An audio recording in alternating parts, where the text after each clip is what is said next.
And moving to the war in Europe, Russia says it is now ready to reach an agreement with Ukraine to halt the 3-year-long conflict.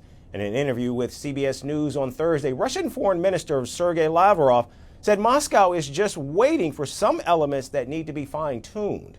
His remarks came after Russian forces launched the deadliest air assault on Kyiv in months, killing 12 civilians.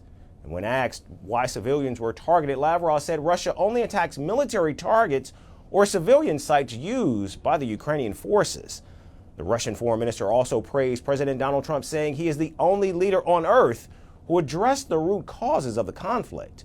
Meanwhile, President Trump issued a rare rebuke of Russian President Vladimir Putin on social media, asking him to stop his military offensive against Ukraine. President Trump said, and I quote, "I am not happy with the Russian strikes on Kyiv, not necessary and very bad timing. Vladimir Putin, stop. 5,000 soldiers a week are dying. Let's get a peace deal done," end quote. Mr. President, this morning in a Truth Social post, you used the words, "Vladimir, stop." That seemed like a slightly different message, a personal message. What is your level of frustration with President Putin? I didn't like last night. I wasn't happy with it. And we're in the midst of talking peace, and missiles were fired. And I was not happy with it. That's what I meant, and that's, what it is.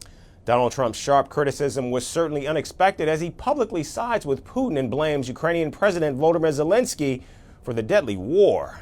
Now, just a day before the commander-in-chief clashed with President Zelensky for refusing to formally cede Crimea to Russia, President Trump also suggested that Putin is easier to deal with than President Zelensky. I think we have a deal with Russia. We have to get a deal with Zelensky, and I hope that Zelensky, I thought it might be easier to deal with Zelensky. So far it's been harder, but that's okay. It's all right.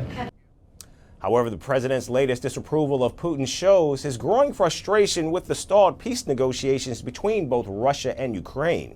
And as the war continues to rage, it's still unclear if Lavrov's comments are true or simply more posturing by Russia. Greeting you with aloha and namaste. I love India. Presence, occupation of a territory by another country pertains to India, what we saw in Kashmir. How do you see Trump's America? Yes, the current administration behaves differently from the previous administration.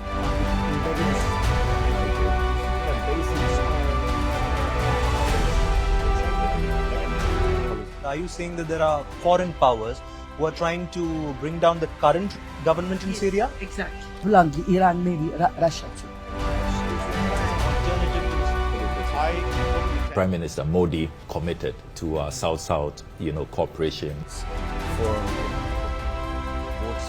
Not over 50%. Is Ukraine prepared to pay the price for that peace? No compromises at the cost of territorial integrity and sovereignty.